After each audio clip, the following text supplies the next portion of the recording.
यह कहानी यूक्रेन के एक टीचर की है। यूक्रेन के डेनवर क्षेत्र के एक बेहद शांत इलाके में माइकोला अपनी गर्भवती पत्नी नासा के साथ रहता है। दोनों को इस इलाके में बाहर से आकर बसने वालों के रूप में जाना जाता है। नासा एक कलाकार हैं जिन्हें चित्रकारी और लकड़ी की नक्काशी पसंद है। वह माइकोला के लिए एक लकड़ी का देवदूत भी बनाती है ताकि उसे सुरक्षा मिल सके। माइकोला एक गणितज्ञ, भौतिक विज्ञानी का अध्यापक हैं जो स्थानीय स्कूल में पढ़ाते हैं, जहां वह अपनी साइकिल से जाते हैं। उनके घर के बाहर शांति चिन्ह सफेद कौवे का पंजा है। ये एक प्राचीन कथा का प्रतीक है कि एक कौवा लोगों पर दया करता था और उनके लिए ताजा पानी और भोजन लाता था। इस प्रक्रिया में उसके पंख झड़ जाते थे। घर में इलेक्ट्रॉनिक उपकरणों की कमी थी, जिसके कारण दंपति को तब तक कोई खबर नहीं मिलती जब तक माइकोला काम पर नहीं जाता। ब्रेक के दौरान माइकोला कुछ मिनट टीवी देखता। इसी तरह उसे यूक्रेन की राजधानी में मारे गए प्रदर्शनकारियों के बारे में पता चलता है और यह भी कि रूस संभवतः देश पर आक्रमण कर रहा है। कक्षा के दौरान माइकोला को एक छात्र इवान के द्वारा परेशान किया जाता है। इवान सोचता है कि उसका शिक्षक एक अजनबी और अजीब व्यक्ति है, इसलिए वह उसे वहां से निकाल लेना चाहता है। लेकिन माइकोला उसे कभी नाराज नहीं होने देता, क्योंकि वह शांतिवाद में विश्वास करता है और युवाओं के मन को निर्देशित करने पर काम कर रहा है। एक सुबह काम पर जाते समय माइकोला देखता है कि कुछ सैनिक सड़क के किनारे खड़े हैं, लेकिन उन पर ध्यान नहीं देता। जब वह आखिरकार स्कूल पहुंचता है तो उसे यह देखकर आश्चर्य होता है कि वह खाली है और टीवी में वह देखता है कि रूस ने यूक्रेन पर आक्रमण कर दिया है। उसे पहले देखे गए सैनिकों की याद आती है। माइकोला अपनी पत्नी के बारे में चिंतित होता है और अपने घर वापस भागता है, लेकिन तब तक बहुत देर हो चुकी होती है। रूसी वहां नासा को पीट रहे होते हैं। माइकोला उसे बचाने की कोशिश करता है तो रूसी सैनिक माइकोला को भी पकड़ लेते हैं। सैनिकों को यह सुनिश्चित करने के बाद कि वे जासूस नहीं हैं, वे घर के अंदर आग लगा देते हैं और निकल जाते हैं। लेकिन जब नासा उन पर पत्थर फेंककर जवाबी कार्रवाई करने की कोशिश करती है तो सैनिक उसे गोली मारने में संकोच नहीं करते। माइकोला अपनी पत्नी के पास जाता है और अपनी पत्नी के शरीर से चिपक जाता है। वह अपने घर को जलते हुए देखता है। कुछ घंटों बाद यूक्रेनी मिलिट्री के 2 सदस्य माइकोला के पास आते हैं और उसकी पहचान की जांच करने के बाद यह सुनिश्चित करते हैं कि वह एक निर्दोष नागरिक है। वे नासा के लिए एक कब्र खोदने में उसकी मदद करते हैं। फिर वे उसे अपने साथ अपने कैंप पर ले जाते हैं। हालांकि जाने से पहले माइकोला अपनी पत्नी की आखिरी याद के रूप में लकड़ी के देवदूत को अपने साथ ले जाना सुनिश्चित करता है। कैंप के उच्च अधिकारी किसी अजनबी के अचानक आने से खुश नहीं होते, क्योंकि वह जासूस हो सकता है। लेकिन माइकोला जल्दी से खुद को साबित कर देता है और कहता है कि वह सेना में भर्ती होना चाहता है और रूसियों को उसके देश से बाहर निकालना चाहता है। माइकोला को एक कठिन प्रशिक्षण पाठ्यक्रम में भेजा जाता है, जहां उसे अपने शरीर को थका देना और आग्नेयास्त्रों का उपयोग करना सीखना होगा। ये 2 ऐसी चीजें हैं जो एक शांतिवादी होने के नाते उसने पहले कभी नहीं की थी। हथियारों को अलग करना और जोड़ना उसके लिए विशेष रूप से कठिन है और इससे उसके वरिष्ठ उसका मजाक उड़ाते थे, खासकर जब वह घोषणा करता है कि उसने रेवेन को कोड नाम के रूप में चुना है। माइकोला उन्हें खुद को नीचा नहीं दिखाने देता और अतिरिक्त परिश्रम करता है। देर रात तक हथियार अभ्यास करता है। वह लकड़ी के देवदूत को अपने पास रखता है ताकि वह अपना उद्देश्य कभी न भूले कि उसे अपनी पत्नी का बदला लेना है। कुछ हफ्ते बाद कप्तान को पता चलता है कि मोर्चे पर पर्याप्त स्नाइपर नहीं है और सेना स्वयं सेवकों की तलाश कर रही है। इस काम में ज्यादा लोग रुचि नहीं रखते, लेकिन माइकोला तुरंत आगे आ जाता है। लेकिन उसे और भी ज्यादा मजाक का सामना करना पड़ता है। फिर भी वह हार मानने को तैयार नहीं होता है।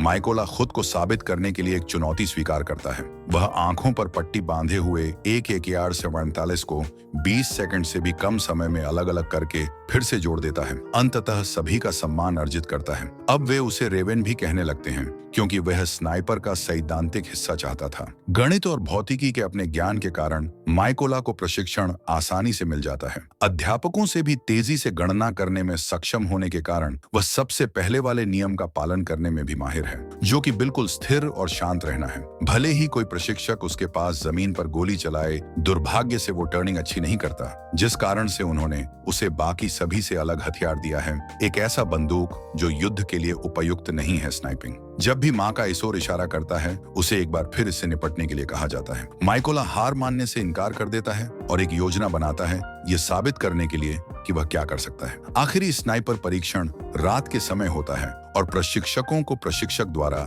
दागे गए फ्लेयर शॉट से अपने विषयों के आसपास पर्याप्त प्रकाश मिलते ही गोली चलानी चाहिए। हालांकि माइकोला गोली नहीं चलाता, फिर भी वह प्रकाश का उपयोग दूरी की गणना करने के लिए करता है और एक बार परीक्षा समाप्त हो जाने के बाद वह पूर्ण अंधेरे में गोली चलाता है और गोली को ठीक केंद्र में मारता है, जो कोई और नहीं कर पाया। इससे माइकोला उच्चतम स्कोर के साथ पास होता है और उसे अपने पहले मिशन के लिए एक प्रथम श्रेणी में नियुक्त किया जाता है। माइकोला और उसके साथी स्नाइपर्स को एक महत्वपूर्ण चौकी को मुक्त कराना होगा, जिस पर रूसियों ने कब्जा कर लिया है। टीम बिना पकड़े उनके क्षेत्र में सफलतापूर्वक घुस जाती है और प्रत्येक स्नाइपर को एक लक्ष्य सौंपा जाता है। लेकिन जब वे लगभग गोली चलाने ही वाले होते हैं तो वे देखते हैं कि एक नागरिक की कार चौकी के पास पहुंचती है। चेकिंग के बाद रूसी सैनिक उन्हें पासपोर्ट देने से मना कर देते हैं। माइकोला की टीम यह देख लेती है और तुरंत हमला कर देती है। हर सैनिक को तेज कुशल गोलियों से मार गिराती है, जिसमें वह आदमी भी मारा जाता है जो नागरिक महिला को बंधक बनाने की कोशिश कर रहा था। टीम चेक पॉइंट पर फिर से अपना नियंत्रण पा लेती है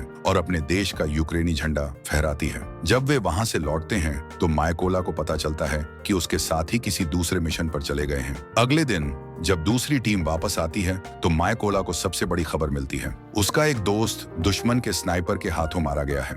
ये उन कारणों की सूची में जुड़ जाता है जिनकी वजह से माइकोला बदला लेना चाहता है। अगले दिन माइकोला की टीम अपने दुश्मन के आने का इंतजार घास में छिपकर करती है। छिपने से पहले वे पेड़ों पर पत्तों के पीछे विस्फोटकों का एक गुच्छा छिपा देती हैं। जब रूसी सैनिक जंगल में दिखाई देते हैं तो माइकोला आश्चर्य में पड़ जाता है, क्योंकि वह कुछ ऐसा देखता है जिस पर उसे विश्वास नहीं हो रहा है। इवान रूसी सेना में शामिल हो गया है और अपने बाकी दुश्मनों के साथ इस तरफ आ रहा है। जब कप्तान उसे गोली चलाने का आदेश देता है तो वह अचानक घबरा जाता है और माइकोला बम से वार करता है, जिससे इवान सहित सभी रूसी सैनिक मारे जाते हैं। बाद में एक ब्रेक के दौरान माइकोला और कैप्टन घर की यादों को ताजा करते हुए एक दूसरे से जुड़ते हैं। कैप्टन अपने साथ अपने परिवार की एक तस्वीर रखता है और बताता है कि उसका अपनी पत्नी के साथ एक प्रॉमिस है कि वह अपनी बेटियों को अपने काम के बारे में न बताए, इसलिए उन्हें लगता है कि वह किसी व्यावसायिक यात्रा पर गए हैं। बदले में माइकोला उसे लकड़ी का देवदूत दिखाता है और बताता है कि यह उसके अपने परिवार का प्रतीक है।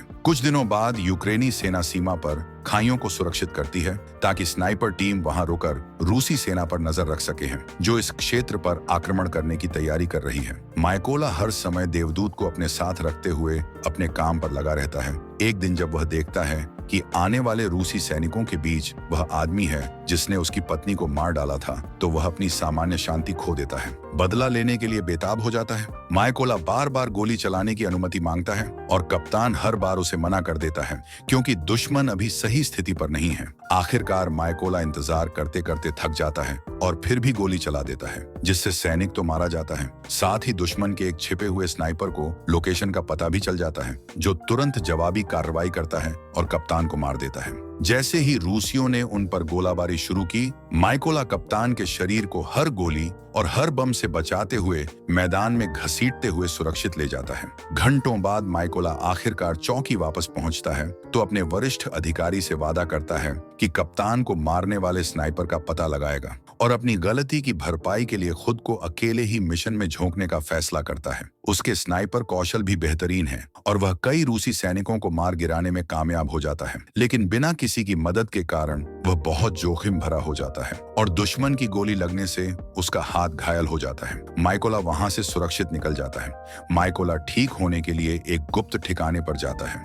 वहां रूस के साथ बातचीत की राजनीतिक स्थिति के बारे में अपडेट पाने के लिए समाचार देखता है, लेकिन उसी समय उसके पास कॉल आता है और उसे पता चलता है कि सेना को उस स्नाइपर का पता चल गया है जिसने कैप्टन को मारा था, इसलिए माइकोला को मिशन शुरू होने से पहले वापस आना होगा। सैनिकों को मिशन की सारी जानकारी बता दी जाती है जो अब तक इकट्ठा की गई है। रूसी सैनिक पहले ही 5 यूक्रेनी स्नाइपर और 3 मशीन गनर को मार चुकी है। इसका नाम सोर है और ये अपनी सभी हत्या को रिकॉर्ड करता है और उन्हें ऑनलाइन पोस्ट भी करता है। यहाँ तक कि उसने कप्तान की मौत की रिकॉर्डिंग को भी पोस्ट करने की हिम्मत की। इन सभी जानकारियों से उन्हें दुश्मन की सटीक लोकेशन के बारे में पता चलेगा। रासायनिक संयंत्र में जहाँ कैलोरीन का भंडारण है वहां दुश्मन छिपा हुआ है। इसलिए उन्होंने एक वैकल्पिक योजना बनाई है कि उनके स्नाइपर निचले सैनिकों को मारेंगे ताकि रास्ता साफ हो सके और माइकोला अंदर घुस सके और सौर का आमना सामना हो सके। जब मिशन शुरू होता है तो सभी यूक्रेनी स्नाइपर्स अपनी स्थिति में आ जाते हैं और मैदान के माध्यम से रंगते हुए माइकोला के अंदर आने का इंतजार करते हैं। माइकोला को पहला सैनिक वही मिलता है जिसने उसके घर पर हमला किया था। वह अभी भी माइकोला को याद करता है और कहता है कि उसे उसी दिन मार देना चाहिए था। एक तेज और संतोषजनक गोली से उसे मारने के बाद माइकोला अपने साथियों को हमला करने की अनुमति देता है, जिससे सभी यूक्रेनी स्नाइपर्स एक साथ गोली चलाते हैं और बिना कोई अलर्ट जारी किए इलाके की सफाई कर लेते हैं। सारी साहित वहां केवल 2 रूसी स्नाइपर बचे हैं। माइकोला इमारत की गहराई तक चला जाता है, बिना किसी की नजर पड़े सारी बैकअप के लिए फोन करके और सैनिक बुलाता है और फिर वापस अपने स्थान पर पहुंचता है, जहां उसे एक छोटा सा लकड़ी का देवदूत देखकर आश्चर्य होता है। उसी समय माइकोला कूदकर सारी को चाकू से मार देता है, जबकि दूसरा रूसी सैनिक उसका इंतजार कर रहे एक ग्रेनेड का शिकार हो जाता है। फिर सारी द्वारा बुलाया गया बैकअप वहां पहुंच जाता है, इसलिए माइकोला रेडियो का इस्तेमाल करके अपने सैनिकों को अलर्ट कर देता है। जैसे ही रूसी सैनिकों का ट्रक आता है, यूक्रेनी सैनिक उस पर गोलीबारी शुरू कर देते हैं और कुछ ही सेकंड में सभी लक्ष्यों को नष्ट कर देते हैं। अब माइकोला ने अपनी पत्नी, अपने दोस्त और अपने कप्तान का बदला ले लिया है। माइकोला अब ब्रेक लेने का फैसला करता है और घर वापस जाकर अपनी पत्नी की कब्र पर जाता है। वहां वे कब्र और गिरे हुए क्रॉस को ठीक करता है। दुर्भाग्य से जितना उसे अपने घर की याद आती है, वह नहीं रुक सकता, क्योंकि उसे अपने देश के लिए बहुत काम करना है। जल्द ही वह एक और मिशन की तैयारी करता है।